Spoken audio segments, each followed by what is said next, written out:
இந்த வீடியோ போடுறதுனால எனக்கு ரெவன்யூ அப்படின்றது யூடியூப்ல மட்டும்தான். இருந்தாலும் இதை நான் ஃபேஸ்புக்லேயும் இன்ஸ்டாகிராம்லையும் ஒரே சமயத்தில் பப்ளிஷ் பண்ணுறேன். அதுக்கு முக்கியமான காரணம் இதை வச்சு நீங்கள் பயன்பெற்றுக்கணும் அப்படின்றது தான். ஏன்னா இதுக்காக நான் நிறைய ஒர்க் பண்ணியிருக்கேன். 3 நாளைக்கு மேலே நான் வந்து ரிசர்ச் பண்ணியிருக்கேன். ஸோ ரிசர்ச் பண்ணி டேட்டாலாம் எடுக்கும்போது தான் தெரியுது, இந்த சாதாரண லஞ்ச் பாக்ஸ் இன்றைக்கி நான் அந்த 9 மாடி கட்டடத்துக்கு முந்தின நாள் தான் விசிட் பண்ணியிருந்தேன். விசிட் பண்ணி பார்க்கும்போது தான் தெரிஞ்சுது எவ்வளோ பேர் இந்த பிளாஸ்டிக் பாக்ஸஸை சூஸ் பண்ணுறாங்க அப்படின்றது. நீங்கள் சொல்லலாம், நாங்கள்லாம் ஸ்டெயின்லெஸ் ஸ்டீல் தான் வாங்குகிறோம் அப்படின்னு சொல்லிட்டு. நீங்கள் என்ன தான் ஸ்டெயின்லெஸ் ஸ்டீல் வாங்கினாலும் கூட அதில் லீக் ப்ரூஃபாக இருக்கணும் அப்படின்றதுக்காக அதில் வரக்கூடிய அந்த டாப் லிட் வந்து பிளாஸ்டிக்கில் தான் வருது. ஸோ நிறைய பேத்துக்கு தெரியல என்ன பாக்ஸை வாங்கணும், என்ன பிளாஸ்டிக்கை வாங்கணும் அப்படின்ற மாதிரி எந்த விதமான ஐடியாவும் இல்லை. சிம்பிளாக அதை சூஸ் பண்ணி குழந்தைங்களுக்கோ இல்லை பெரியவங்களுக்கோ அவங்க அந்த லஞ்ச் பாக்ஸை பேக் பண்ணி கொடுக்குறாங்க. நீங்கள் இந்த வீடியோவை லைக் பண்ணுங்கள் பண்ணாதீங்க, சப்ஸ்கிரைப் பண்ணுங்கள் பண்ணாதீங்க, அதெல்லாம் மேட்ரு கிடையாது. தயவு செஞ்சு உங்களோட ஃப்ரெண்ட்ஸ் அண்ட் ஃபேமிலிக்கு இந்த வீடியோவை ஷேர் பண்ணிடுங்க. எந்த விதமான பிளாஸ்டிக் எடுத்தாலும் சரி, அது பின்னாடி பார்த்தீங்க அப்படின்னா ட்ரையாங்கிள் மாதிரி போட்டு அதில் ஒரு நம்பர் வந்து குறிப்பிட்டிருப்பாங்க. இது என்ன நம்பர்னா plastic recycling code.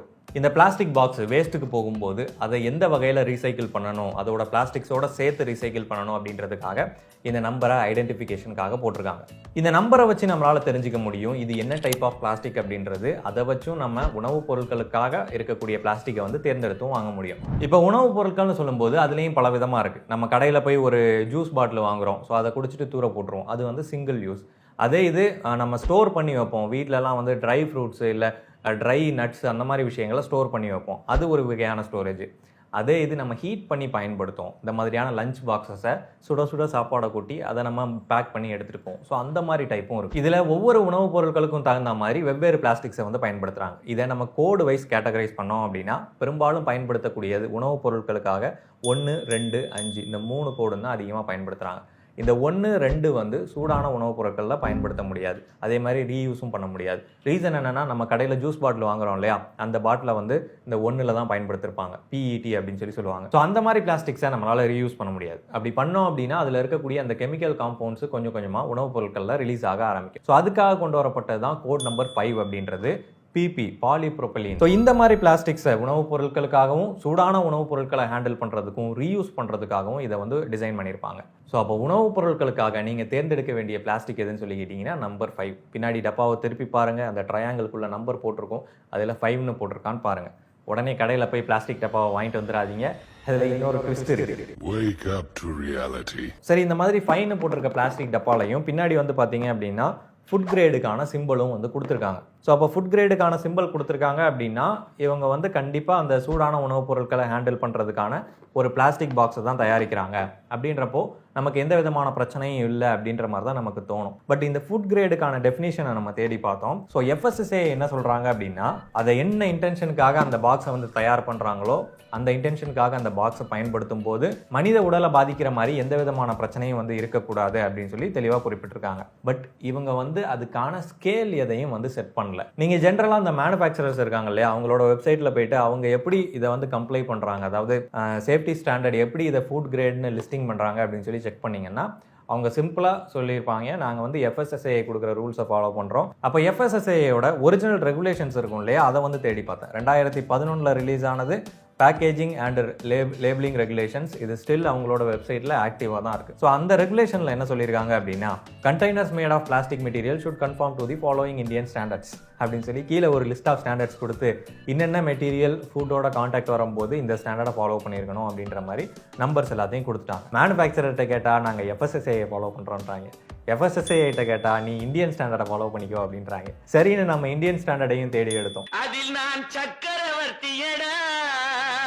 Bureau of Indian ஸ்டாண்டர்ட்ஸில் இதில் வந்து ஒரு ஸ்டாண்டர்ட் டவுன்லோட் பண்ணணும் அப்படின்னா நம்ம லாகின் ரிஜிஸ்ட்ரேஷன் இருந்தால் தான் பண்ண முடியும். ஸோ நம்ம ரிஜிஸ்டர் பண்ணி அந்த ஸ்டாண்டர்டை வந்து எடுத்தோம், IS 1090/1984. ஸோ இது வந்து அந்த பாலிப்ரோபிலீனுக்கான ஸ்டாண்டர்டு, அந்த ஸ்பெசிஃபிகேஷன் எப்படி இருக்கணும், எப்படி மேனுஃபேக்சரிங் பண்ணியிருக்கணும் அப்படின்ற மாதிரி டீட்டெயில்ஸ் எல்லாத்தையும் இந்த ஸ்டாண்டர்ட்ஸில் வந்து குறிப்பிட்டிருப்பாங்க. ஸோ இதுவும் வந்து பார்த்தீங்கன்னா 2018 ரீஅஃபர்ம் வந்து பண்ணியிருக்காங்க. ஸோ அப்படின்றப்போ இது ஒரு வேலிடான ஸ்டாண்டர்ட் தான். இதில் ரெக்யர்மெண்ட்ஸில் கீழே பார்த்தீங்கன்னா ஓவரால் மைக்ரேஷன் அப்படின்ற ஒரு போர்ஷன் வந்து கொடுத்துருக்காங்க. அந்த மைக்ரேஷன் அப்படின்றது இடம்பெயர்தல். ஸோ அவங்களோட ஆராய்ச்சி வரையறைப்படி 1 கிலோ உணவுப் பொருளில் 60 மில்லிகிராம் அளவுக்கான அந்த பிளாஸ்டிக்லேருந்து ரிலீஸ் ஆகக்கூடிய அந்த கெமிக்கல் காம்பவுண்ட்ஸ் கலந்துருந்தால் அது வந்து ஒரு பாதுகாப்பான வரையறை தான் அப்படின்னு சொல்லி குறிப்பிடுறாங்க. ஆனால் நம்ம என்ன நினச்சிட்டு இருக்கோம், ஃபுட் கிரேட் பிளாஸ்டிக் வாங்கினா நமக்கு எந்த விதமான பாதிப்பும் கிடையாது, நம்ம உடம்புல பிளாஸ்டிக்கே போகாது அப்படின்ற மாதிரி நினச்சிட்டு இருக்கோம். பட் நீங்கள் ஃபுட் கிரேட் வாங்கினாலும் சரி, இந்த ஃபைன்னு போட்டிருக்கிற நம்பர் வாங்கினாலும் சரி, உங்களுக்கு கண்டிப்பாக அதுலேருந்து ஒரு அமௌண்ட் ஆஃப் பிளாஸ்டிக் மெட்டீரியல்ஸோ இல்லை அதுலேருந்து ரிலீஸ் ஆகக்கூடிய கெமிக்கல் காம்பவுண்ட்ஸோ நம்மளோட உடலுக்குள்ளே போயிட்டு தான் இருக்குது. சரி, இப்போ அடுத்த பிரச்சனைக்கு வரும், டெம்பரேச்சர். நம்ம இதில் காலையில் வேக வேகமாக இதில் லஞ்ச் எடுத்துகிட்டு போகணும் அப்படின்றதுக்காக சூடாக இருக்கக்கூடிய சாப்பாடை வந்து இதில் போட்டு நம்ம கண்டிப்பாக எடுத்துகிட்டு போவோம். கொதிக்கக்கூடிய உணவுப் பொருள் அதோட வெப்பநிலை தோராயமாக 70 டிகிரியிலிருந்து 100 டிகிரி செல்சியஸ் வரைக்கும் இருக்கும். அதிகபட்சமாக 100 டிகிரி செல்சியஸ்ன்னு சொல்லி வச்சுப்போம். குக்கர்லேருந்து நம்ம வெளியில் எடுக்கக்கூடிய அந்த ரைஸை சொல்லலாம். இந்த வெப்பநிலைக்கு இந்த பிளாஸ்டிக் ரியாக்ட் பண்ணுமா அப்படின்றத நம்ம தேடணும். இந்த லஞ்ச் பாக்ஸ் மேனுஃபேக்சர்கிட்ட தேடணும், அவங்க ஒழுங்காக அதை குறிப்பிடலை. அதனால் இந்த பாலிப்ரோபிலைனோட ஒரிஜினல் கிரைன்ஸ் இருக்கும் இல்லையா, அந்த சின்ன சின்னதாக இருக்கும். ஸோ அதை வச்சு தான் இந்த பாக்ஸே உருவாக்குவாங்க. அந்த மேனுஃபேக்சரர்கிட்ட இருந்து நம்ம டீட்டெயில் எடுத்தோம். ஸோ அவங்க என்ன குறிப்பிட்டிருக்காங்க அப்படின்னா, இந்த பாலிப்ரோபிலினோட மெல்டிங் பாயிண்ட் வந்து 150 டிகிரி செல்சியஸ்.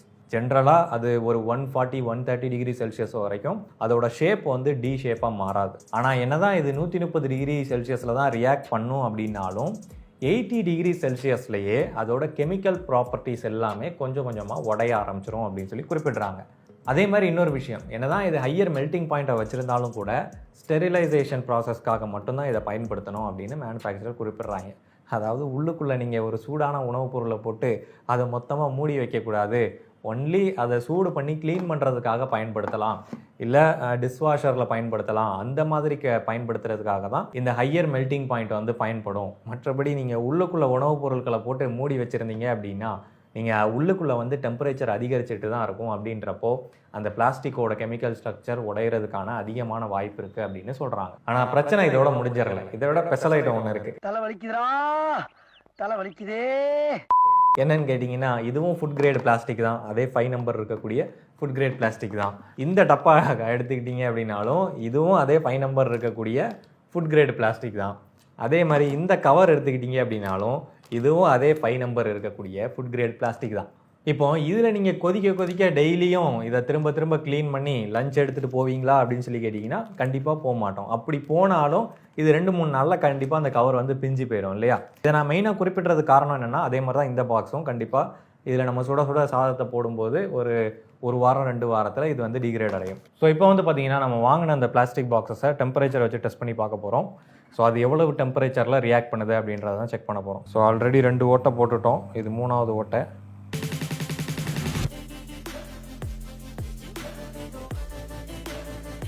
ஸோ இப்போ பார்த்தீங்கன்னா ஒரு 70-80 தாண்டும் போதே நமக்கு வந்து இந்த பிளாஸ்டிக் வந்து மெல்ட் ஆக ஆரம்பிச்சிருச்சு. ஸோ நல்லா பார்த்தீங்கனாலே உங்களுக்கு தெரியும். பட் இந்த பாக்ஸில் வந்து இது என்ன டைப் ஆஃப் பிளாஸ்டிக் அப்படின்றத போடலை. மோஸ்ட்லி வந்து அந்த 5 டைப்பாக தான் இருக்கும். இருந்தாலும் நம்ம 5 டைப் போட்டிருக்கிற பிளாஸ்டிக்கை வந்து செக் பண்ணி பார்ப்போம். ஸோ இப்போ அடுத்த பாக்ஸு, இதில் எவ்வளோ டெம்பரேச்சரில் ஓட்ட விழுதுன்னு பார்க்கலாம்.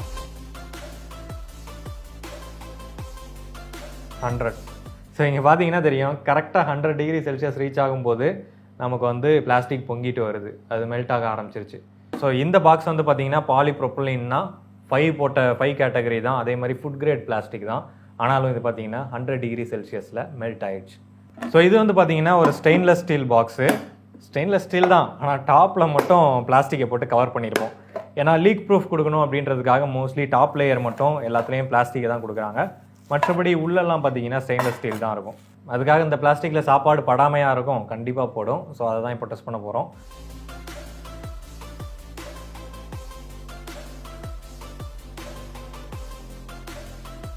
ஸோ நிஜமாவே இதுதான் வந்து கிரேடு 5 பிளாஸ்டிக் போல் அந்த பாலிப்ரோபிலின். ஸோ இது வந்து பார்த்தீங்கன்னா 120 டிகிரி, கிட்டத்தட்ட 120 டிகிரி செல்சியஸ் வரைக்கும் இது வந்து விஸ்டாண்ட் பண்ணியிருக்கு. அதுக்கப்புறம் தான் மெல்ட் ஆக ஆரம்பிச்சது. 100 டிகிரியை கிராஸ் பண்ணப்போ கூட இது வந்து ஈஸியாக மெல்ட் ஆகலை. ஸோ இதுவும் வந்து பார்த்தீங்கன்னா ஒரு type of food grade plastic தான், டைப் 5 தான் இது. இது என்ன டெம்பரேச்சரில் ரியாக்ட் பண்ணுதுன்னு சொல்லி பார்க்கலாம். அவ்வளோதான், மெல்ட் ஆக ஆரம்பிச்சிருச்சு. இங்கே பார்த்தீங்கன்னா தெரியும். ஸோ 60-65 டிகிரி செல்சியஸ் கிட்ட இந்த பிளாஸ்டிக் வந்து பார்த்தீங்கன்னா மெல்ட் ஆக ஆரம்பிச்சிருச்சு. ஸோ அடுத்தபடியாக இந்த கவரு. ஸோ இதுவும் அதே நம்பர் 5 பிளாஸ்டிக் தான். இதை செக் பண்ணி பார்ப்போம் எவ்வளோ டெம்பரேச்சர் வரைக்கும் விஸ்டாண்ட் பண்ணுதுன்னு சொல்லிட்டு.